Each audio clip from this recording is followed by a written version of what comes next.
അപ്പോൾ ഇന്നും നമുക്കൊരു കക്കശേലിൽ വെച്ചിട്ടുള്ള ഒരു ക്രാഫ്റ്റ് ആയാലോ. ഇതിപ്പോൾ നമ്മുടെ മൂന്നാമത്തെ വീഡിയോ ആണ് കക്കശേലിൽ വെച്ചിട്ട് എന്തെങ്കിലും ഉണ്ടാക്കുന്നത്. ഇനിയും നമ്മൾ ഇതേപോലെ കക്കശേലിൽ വെച്ചിട്ട് എന്തെങ്കിലും ഉണ്ടാക്കുന്നതായിരിക്കും. കാരണം എൻ്റെ ഒരു കവർ നിറച്ചും ഷെല്ലുകൾ ഇരിപ്പുണ്ടേ. അത് തീരുന്ന വരെ എന്തായാലും ഉണ്ടാവും കക്കശേലിൽ വെച്ചിട്ടുള്ളത്. അപ്പോൾ നിങ്ങളുടെ ഐഡിയയിൽ എന്തെങ്കിലുമൊക്കെ ഉണ്ടെങ്കിൽ കമൻറ്റ് ചെയ്ത് പറഞ്ഞു കഴിഞ്ഞാൽ നമുക്ക് അതും ഉണ്ടാക്കാം.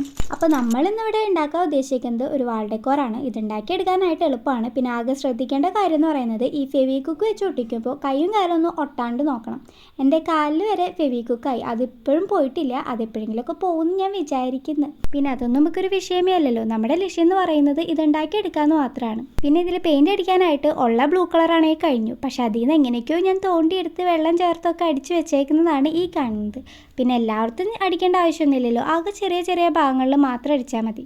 പിന്നെ ഇതേപോലെ ഒരു ജൂട്ട് ത്രെഡ് എടുത്തിട്ട് ഈ കക്കശെല്ലിൻ്റെ ഇവിടെ ഹോൾ ഇട്ടിട്ട് അതിൽ കൂടെ ഒന്ന് കടത്തി കെട്ടിട്ട് കൊടുക്കുക. ഈ ഹോൾ ഇടുന്നത് എങ്ങനെയാണെന്നൊക്കെ നമ്മൾ മുന്നേ ഒരു വീഡിയോ ഇട്ടിട്ടുണ്ടായിരുന്നു കക്കശെല്ല് വെച്ചിട്ട് ഉണ്ടാക്കുന്നത്. അതിലുണ്ട് കേട്ടോ. അപ്പോൾ അത് കണ്ടാൽ മതി.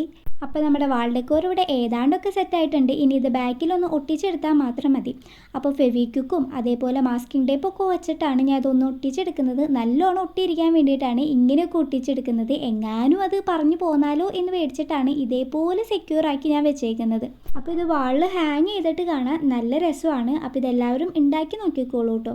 അപ്പോൾ അടുത്തത് ഏതാ ഉണ്ടാക്കേണ്ടതെന്നൊക്കെ കമൻറ്റ് ചെയ്തോളൂ. അപ്പോൾ ഇത് ഇഷ്ടപ്പെട്ടാൽ ലൈക്ക് ചെയ്യാനും കമൻറ്റ് ചെയ്യാനും അതേപോലെ ഈ ചാനൽ സബ്സ്ക്രൈബ് ചെയ്യാനും മറക്കരുത്. അപ്പം വീണ്ടും കാണും വരേക്കും ബൈ.